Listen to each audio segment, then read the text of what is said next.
नमस्कार दोस्तों, IN talks में आपका स्वागत है। और इस बार हमारे साथ हैं दिल्ली यूनिवर्सिटी के प्रोफेसर विजय कुमार श्रोत्रिय जी। श्रोत्रिय जी, आपका बहुत बहुत स्वागत है। धन्यवाद। श्रोत्रिय जी, आज की जो हमारी चर्चा है उसका जो विषय है वो बजट 2022 है।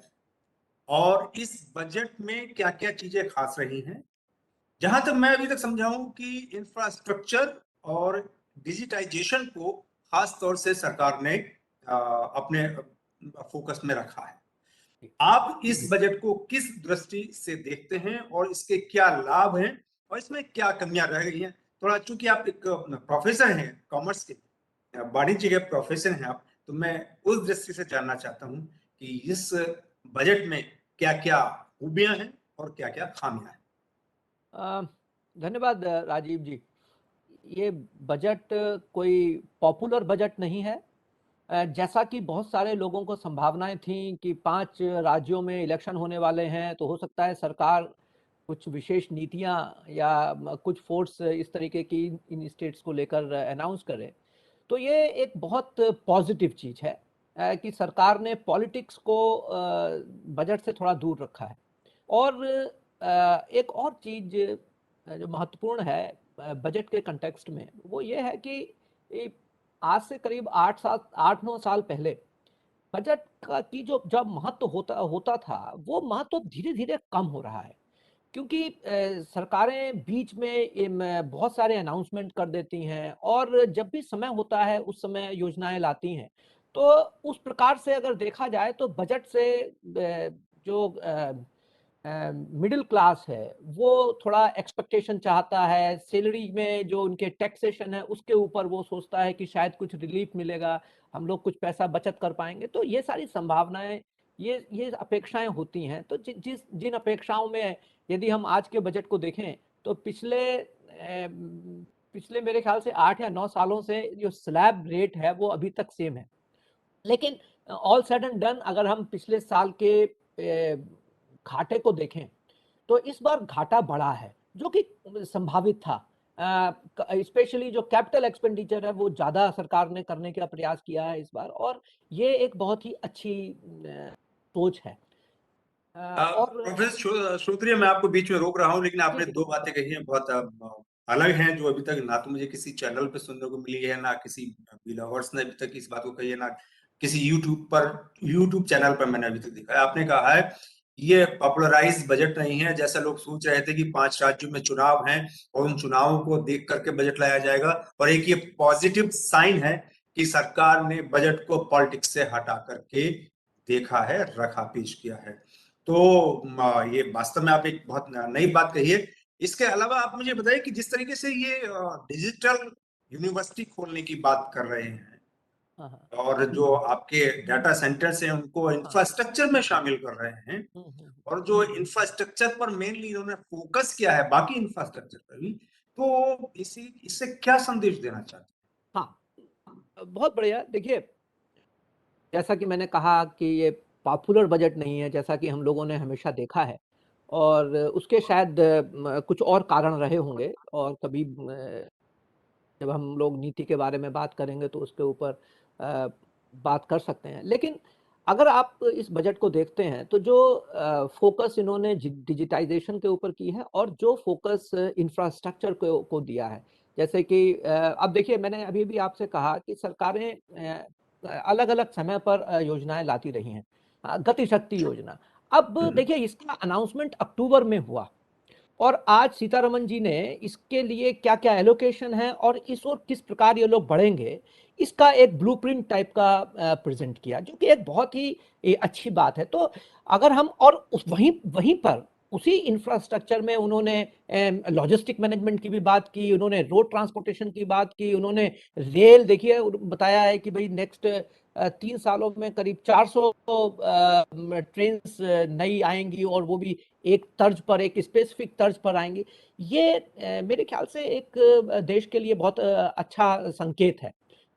मैं एक चीज और आपसे जानना चाहता हूँ, क्योंकि आप पॉलिटिशियन नहीं है, आप एक शिक्षक हैं।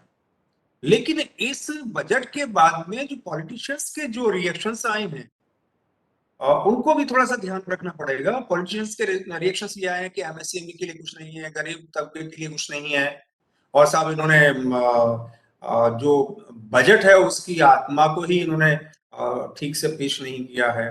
तो ये सब क्या है, ये विपक्ष ऐसा क्यों कर रहा है? अगर आपका प्रश्न काफी स्पेसिफिक है तो लेकिन इस बार बजट में कहा गया है कि वो एमएसपी को एश्योर करेंगे और उसके ऊपर एलोकेशन लेकर उन्होंने बात की है। और जहां तक एग्रीकल्चरल इंफ्रास्ट्रक्चर की बात है, उस एग्रीकल्चरल इंफ्रास्ट्रक्चर के लिए तो काफी सारा एलोकेशन है इस बजट में। और जहां तक गरीबों की बात है, अब पता नहीं किस चैनल पर किस व्यक्ति ने क्या कहा। आप देखिए, सरकार ने ये कहा है कि उन्होंने एलोकेट किए हैं 48,000 crore rupees for the houses, और ये प्रॉमिस किया है कि हम 80 लाख घर बनाएंगे गरीब लोगों के लिए। और by the year 2050 their target is कि 50% पॉपुलेशन के पास अपना घर हो। ये क्या मतलब, मुझे लगता है कि ये एक अच्छी सोच का नतीजा है और ये भी गरीब लोगों के लिए बूस्ट करने वाली बात है। मेरे ख्याल से हमारे पास भारत में पैसे की कोई कमी नहीं है। जिस प्रकार से सरकारें अपनी प्रायोरिटीज को दिखाती रही हैं और पैसा खर्च करने का एक करेज दिखाती रही हैं, उससे लगता है कि पैसे की कमी नहीं है। जो जैसा सरकार ने कहा, एलआईसी में ये लोग आईपीओ लेके आने वाले हैं। सरकार अपने हाथ इंस्टीट्यूशन से हटाना चाहती है। अभी एयर इंडिया को टाटाज ने ले लिया है।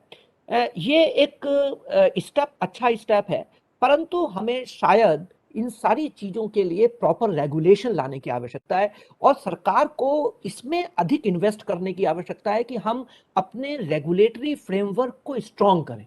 जैसा कि आज सीतारमन जी ने कहा कि हम मिनिमम गवर्नमेंट और मैक्सिमम गवर्नेंस, वो फोकस गवर्नेंस के ऊपर अगर आएगा तो जितनी योजनाएं सरकार अनाउंस करती है वो योजनाएं इसी प्रकार से हर तबके के लोगों तक पहुंचेंगी। जो इंटेंशन गवर्नमेंट की है, वो इंटेंशन को वो रियलिटी में ट्रांसलेट होते हुए देखेंगे। और ईज ऑफ डूइंग बिजनेस, जैसे आज बजट में भी बात की गई, ईज ऑफ लिविंग और ईज ऑफ डूइंग बिजनेस, इसके ऊपर अगर फोकस करेंगे तो मेरे ख्याल से आने वाले समय में भारत का भविष्य जो है वो बहुत ही सुदृढ़ है और बहुत ही अच्छा होगा। आपको याद है आपने पिछली बार ईज ऑफ लिविंग और हैप्पीनेस पर बात की थी, तो आज ये बताइए ये वाला जो बजट है, ये ईज ऑफ लिविंग और हैप्पीनेस की ओर भारत को कितने परसेंट ले जाए, कितने आप संतुष्ट हैं इससे? अगर आप कहें कि अगर आप मुझसे रेटिंग मांगेंगे तो मैं ये कहूंगा कि मैं सेटिस्फाई हो सकता हूं, लेकिन मैं इसको बहुत ज्यादा अच्छा है उसकी इसी की इससे बहुत बड़ा परिवर्तन आने वाला है, ऐसा नहीं होगा। और जैसा कि देखिए क्या है, हम लोग भी कुछ इस प्रकार का रिसर्च करते हैं, जानने की कोशिश करते हैं कि अब आपको आपको आपने देखा होगा आज पूरे बजट में कहीं पर भी 5 ट्रिलियन इकोनॉमी की बात नहीं हुई, जो कि पहले पिछले कई बजटों में, पिछले लास्ट बजट में भी इस प्रकार का कोई प्रयास नहीं था क्योंकि हम पेंडेमिक टाइम्स में थे। ये एक शुभ संकेत है। मेरा व्यक्तिगत मानना है कि अगर हम फाइनेंस सेक्टर को बहुत ज़्यादा स्ट्रांग कर देते हैं तो ये, और या हम इकोनॉमिक ग्रोथ पर बहुत ज़्यादा फोकस करते हैं, तो कहीं ना कहीं पर जो सोशल सेक्टर है वो बैक साइड रह जाता है। जबकि इसकी जो दूसरी अप्रोच है, अगर हम सोशल सेक्टर में ज़्यादा इन्वेस्ट करते हैं तो that that take care of the economic growth. अभी मोदी जी ने एक जगह पर कहा था कि हम लोग, और वो बहुत बढ़िया बात थी, अब पता नहीं वो कैसे ट्रांसलेट होने वाला है, कि हम लोग माइंडफुल कंजम्पशन की ओर बढ़ें। और बहुत इंटरेस्टिंग है, कल का मैं इकोनॉमिक सर्वे पढ़ रहा था। इकोनॉमिक सर्वे में ये बात कही गई है कि हमारा जो फोकस होना चाहिए वो सप्लाई साइड में होना चाहिए, और जो ट्रेडिशनल इकोनॉमिस्ट हैं वो हमेशा ये बात कहते रहे हैं कि हमारा फोकस जो है वो डिमांड साइड पे होना चाहिए। अगर हम तीनों सेक्टर की बात करें, एग्रीकल्चर, इंडस्ट्री और सर्विसेज, एग्रीकल्चर में पिछले एक साल में ग्रोथ हुआ है, ओके, 3.6 से 3.8 हम लोग जा रहे हैं, बढ़ रहे हैं। इंडस्ट्री में हमारा 8.2 से 8.6 हम बढ़ रहे हैं, लेकिन सर्विसेज में अभी वो ग्रोथ नहीं आया, सर्विसेज में अभी हम माइनस पे जा रहे हैं। और I look at it from A point of view of A correction, and I think this is a very good correction, because when you focus more on one side of the one pillar, then what happens, other sides get sidelined, and that is what has been happening in India. You see, our focus on services has been so much so that when it comes to manufacturing, जैसे हम लोग industrial sector की बात करते हैं, वहां पर हम लोग पिछड़े होते रहे हैं। भाई एक तरफ तो आप कहते हैं कि सरकार बहुत अच्छा कर रही है और सरकार ने इसको पॉपुलराइज बजट नहीं बनाया, सरकार ने ये भी अच्छा किया, लेकिन उसी तरफ आप कंट्राडिक्टरी, आपका ये भी स्टेटमेंट है कि मैं बहुत ज्यादा संतुष्ट नहीं हूँ, बहुत ज्यादा अच्छा नहीं कह सकता हूँ। तो ये कंट्राडिक्शन कहाँ क्या है ये? नहीं, देखिए देखिए, ये पहली बात तो यही है, कंट्राडिक्शन नहीं है, ये आपका इंटरप्रिटेशन है कि ये कॉन्ट्राडिक्शन है, कॉन्ट्राडिक्शन नहीं है। मैंने कहा अगर आप ये कहेंगे संतुष्ट है तो संतुष्ट हूं, लेकिन मैं बहुत ज्यादा संतुष्ट हूं, मेरे वो ऐसा हो तो ऐसा कुछ नहीं है। और जहां हम ह्यूमन वेलबींग और हैप्पीनेस की बात करते हैं, वो ऐसा कोई ट्रिगर नहीं है कि हमने स्विच दबाया और वो हो गया। वो लॉन्ग टर्म इन्वेस्टमेंट से ही होता है और लॉन्ग टर्म फोकस से ही आएगा।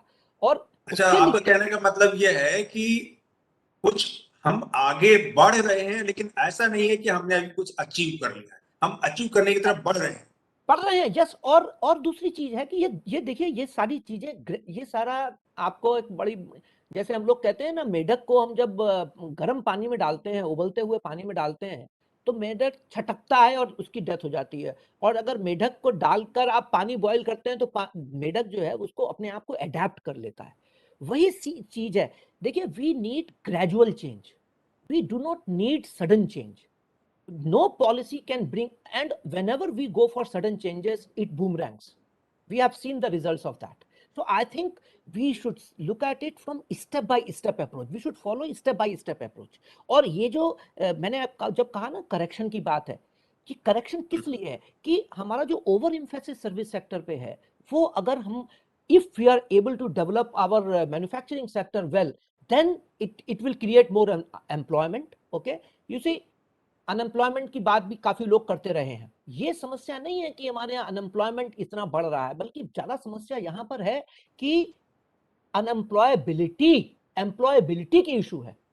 हमारे यहाँ लोग हैं, पढ़े लिखे लोग हैं, लेकिन जॉब सूटेबिलिटी नहीं है। अब डिग्री लेके खाली बैठे हुए हैं। आपने मास्टर्स कर लिया है, एमटेक कर लिया है, और आप गैंगमैन की नौकरी के लिए अप्लाई कर रहे हैं। इसका मतलब क्या है? हम उन्हें सही तरीके की एजुकेशन नहीं दे रहे हैं।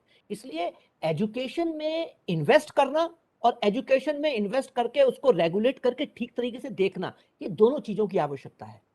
अच्छा, इसीलिए इसीलिए उन्होंने डिजिटल यूनिवर्सिटीज की बात कही है, उन्होंने कहा है कि स्किल्ड यूथ निकले और उन्हें जल्दी रोजगार मिले। देखिए, ओवरऑल अगर आप देखें, बहुत बढ़िया है, अच्छी बात है। सरकार जो है स्पेसिफिक यूनिवर्सिटीज की बात कर रही है, स्किल यूनिवर्सिटीज भी हमारे देश में आ रही हैं, हर स्टेट में आ रही हैं, स्पोर्ट्स यूनिवर्सिटी की भी बात कर रही है। लेकिन मेरा व्यक्तिगत विचार थोड़ा इससे भिन्न है। वो मेरा व्यक्तिगत विचार है कि जो जो the whole idea of university is where all the discipline flourish. You know, from the same university you get the focus on skills. You get same, from the same university you have medical colleges. In the same university you have sports. So that way जो whole idea है university का, वो better होता है। लेकिन मेरे ख्याल से सरकार के पास जो जिस प्रकार के चिंतक लोग हैं, उन लोगों ने शायद इस प्रकार ये सोचा है कि हम लोग अलग अलग एरिया को डेवलप करें, तो इसलिए डिजिटल यूनिवर्सिटी की बात की है। और भी बाकी अलग अलग तरीके की यूनिवर्सिटीज आ रही हैं हमारे यहाँ। कि देखिए, कारपोरेट टैक्स को इन्होंने 18 से 15 कर दिया, कोऑपरेटिव टैक्स में इन्होंने 12 से 7 ले आए, इन्होंने जो सेंट्रल गवर्नमेंट के एम्प्लॉइज हैं और जो स्टेट गवर्नमेंट के एम्प्लॉइज हैं, उनका जो अंतर होता है उसको कम करने की कोशिश की है। जो व्यापारी वर्ग है, जो आईटीआर भरने में कमियां छोड़ता था जानबूझ करके, उसको 2 साल का ग्रेस पीरियड दे दिया है कि भाई अगर जानबूझ करके या अनजाने से कोई गलती रह गई है तो उसे आप जो है वो 2 साल में ठीक कर लें। इन्होंने गृहिणी के लिए भी कुछ ना कुछ दे दिया है कि साहब वो उन्हें पानी भी मिले, छत भी मिले और वो गैस भी मिले, है ना। सारी चीजों को उन्होंने समेटने की कोशिश की है। लेकिन एक मध्यम वर्गीय जो व्यक्ति है वो कोशिश करता है कि उससे जो इनकम टैक्स है वो कम वसूला जाए, उसे थोड़ा सा छूट दे दी जाए, राहत दे दी जाए। उस पर निर्मला सीतारमन जी कहती हैं राजधर्म। तो उन्होंने पर्टिकुलर एक शब्द इस्तेमाल किया, मैं बताना चाहता हूं कि राजधर्म के अनुसार टैक्स वसूला जाएगा।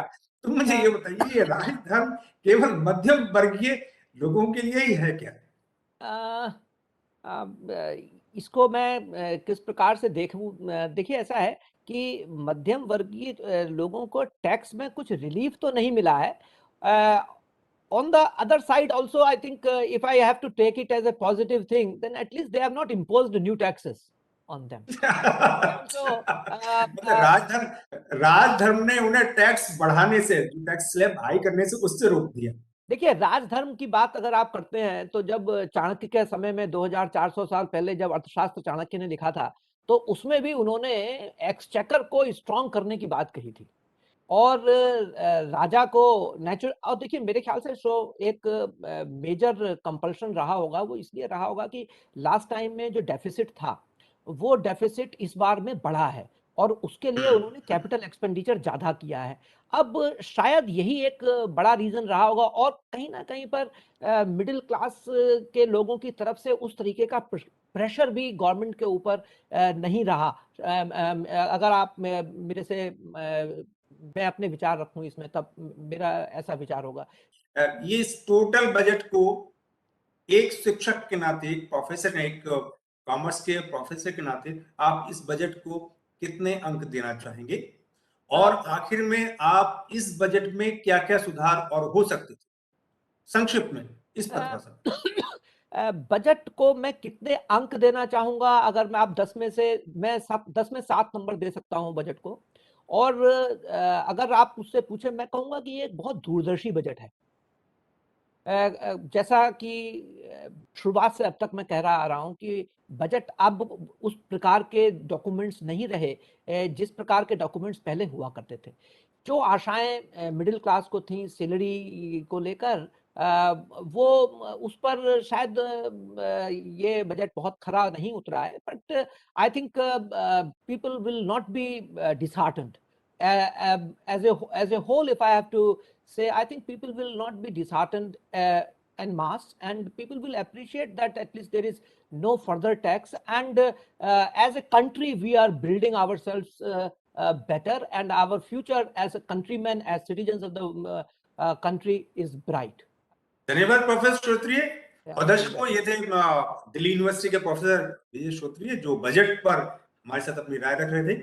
अगली बार फिर किसी विशेष व्यक्ति के साथ आपकी मुलाकात कराएंगे। तब तक के लिए धन्यवाद।